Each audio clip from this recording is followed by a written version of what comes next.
Service in Chicago has issued a severe thunderstorm warning for northern DuPage County in northeastern Illinois until noon.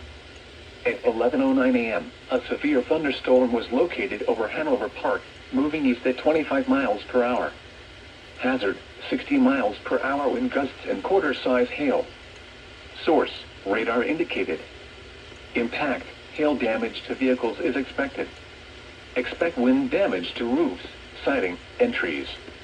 Locations impacted include Wheaton, Downers Grove, Elmhurst, Lombard, Bartlett, Carroll Stream, Hanover Park, Addison, Glendale Heights, Elk Grove Village, Glen Ellen, West Chicago, Hinsdale, Oak Brook, Westmont, Roselle, Bloomingdale, Villa Park, Bensonville, Wooddale, Winfield, Itasca, Clarendon Hills, Wayne, and Berkeley. For your protection, move to an interior room on the lowest floor of a building.